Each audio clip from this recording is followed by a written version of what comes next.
Assalamualaikum warahmatullahi wabarakatuh. Salam sejahtera, salam bersatu Nusantara, dan salam sehat untuk kita semua. Di sini sudah ada yang tahu nggak? Ada yang melihat minimal. Para Habib-Habib baru itu berhaji. Kalau umroh kemarin Babeh Aldo gitu ya, si Aldo itu ya umroh gitu. Ya Allah, walau alam bisawab. Umrohnya itu punya umroh lah kemarin, ada di Madinah, bahkan ketemu dengan Bang Nasab palsu itu hampir berantem. Tapi pernah lihat nggak? Habib itu melaksanakan ibadah haji. Jadi depannya itu Al-Habib, Al-siapa, kemudian Haji Lutfi bin Yahya misalkan begitu. Haji Wansehan begitu. Kita tidak akan pernah melihat itu. Ya karena mereka, kapan sih berhajinya? Nah kemudian ketika sekarang kita melihat di media sosial ada Ka'bah di Tarim. Ka'bah ini jelas sebagai tempat tawaf. Jadi ingat ya dulu ya, pada saat Raja Abrohah itu yang berusaha untuk menghancurkan Ka'bah dengan pasukan gajahnya itu. Pasukan gajah atau pasukan belalang tempur sih. Tapi yang jelas Raja Abrohah itu berusaha untuk menghancurkan Ka'bah. Kemudian ini ya, kemudian sekarang reinkarnasi dari Raja Abrohah itu merealisasikan Ka'bah di Tarim, sehingga banyak sekali jamaah-jamaah yang melaksanakan tawaf di sana. Jadi bodo amat tawaf di Mekah gitu, bodo amat. Kalau ada di Tarim, Kota Seribu Wali, ya di sana aja. Kalau juga murah meriah mungkin ya. Iya, jadi ada pertanyaan ini, bener nggak sih di Tarim itu ada Ka'bah replika? Tapi bukan ini ya, bukan kayak di Indonesia, bukan kayak di anak-anak PAUD itu ya, sebagai tempat untuk manasik haji begitu. Bukan. Kalau manasik haji itu haji-haji bohong-bohongan, itu hanya untuk simulasi saja. Tetapi di Tarim ada replika Ka'bah yang benar-benar dijadikan sebagai tempat tawaf, yang benar-benar Raja Abrohah dulu. Ya, kalau kita lihat di media sosial memang seperti itu, jelas kok. Tapi pertanyaannya, benar nggak atau tidak sih bahwa di Tarim itu ada tempat tawaf bagi agama Islam, atau dalam kurung gitu ya, bagi agama Bawi dan agama Muhyiddinnya? Benar nggak sih? Di sini lagi-lagi Bang Nasab palsu akan menjelaskan kepada kita, apakah benar di Tarim itu ada Ka'bah yang dijadikan sebagai tempat untuk tawaf? Kalau kita tidak tahu, ya harus cari tahu. Apalagi kita diberitahu oleh orang yang tahu. Jadi bukan hanya searching di Google atau katanya-katanya seperti para muhabbin itu. Tetapi Bang Nasab palsu ini benar-benar di sana. Karena setiap harinya di sana. Karena beliau ini mengalumi dari salah satu universitas di Yaman. Oke, kita simak penjelasan. Apakah benar di Yaman itu ada Ka'bah sebagai tempat tawaf? Itu kadang-kadang penjelasan dari Bang Nasab palsu.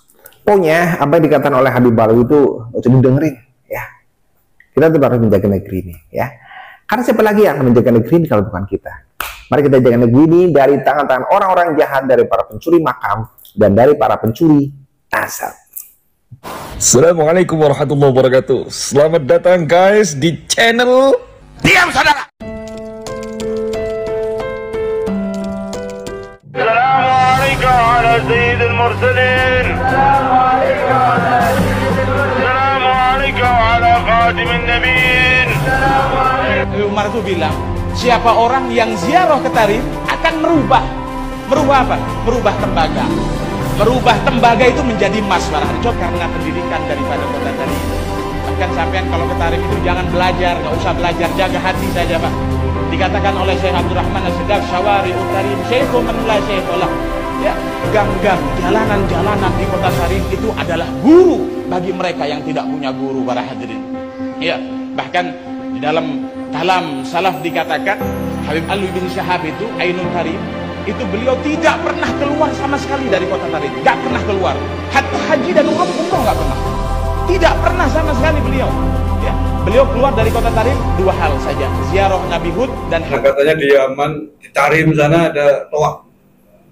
Di Mijin Balawi kan? Gimana itu fakta sebenarnya? Memang tawaf ini seperti kayak tawaf Ka'bah. Ada tempat mulainya dan ada tempat mengakhirnya. Di Balawi yang, Iya. yang mempromotori. Itu tulis saja judulnya di YouTube, tawaf di Tarim. Luar itu. Ini kelompok Balawi itu kan? Balawi. Ada yang begitu. Ada.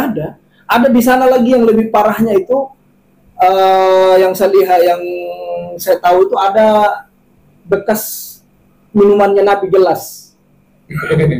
Jadi mereka mengatakan Nabi pernah datang ke Tarim, minum air dan gelasnya Nabi lupa di situ, dan sekarang gelas itu dijadikan termasuk tempat berharofat juga. Mena ya.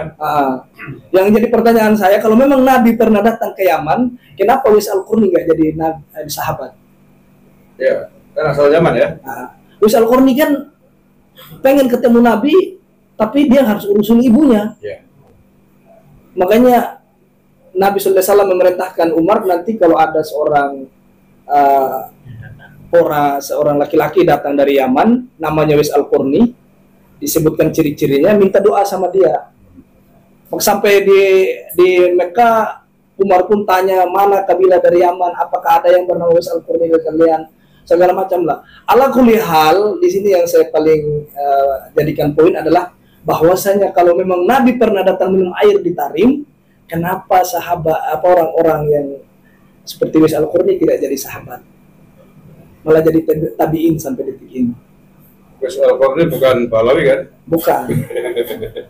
Jangan-jangan lama-lama diklaim sebagai Balawi. Gitu loh. Jadi terbantahkan, dan kami juga lihat sendiri apa yang mereka lakukan. Dan di Tarim itu lengkap teman-teman. Ada tiang masjid yang bisa bicara, ada tembok kehamilan, kuburan kehamilan. Ini ada kuburannya nih, saya tunjukin teman-teman. Kuburannya siapa itu? Ini kuburannya Habib juga, Alawi. Jadi Toko Kurapat berarti ya? Dua kuburan ini, kalau misalnya istri kita tidak bisa hamil, kita datang doa atau gosok-gosokin perut di sini langsung bunting. Nanti yang lahir itu anak-anak dongeng. Ini 2 kuburan di depan saya ini. Itu pernah dibuktikan apa enggak? Iya, jadi kalau teman-teman nanti mau nikah lagi, punya istri terakhir mungkin karena faktor tua, nggak bisa hamil, datangkan aja ke sini. Nanti bisa hamil. Nanti anaknya kayak orang Yaman ya. Biar dia besarnya jadi tukang dongeng. Biasanya selama ini yang saya lihat kan orang walaupun S2 belajar di luar, karena bergaul sama dia jadi tukang dongeng.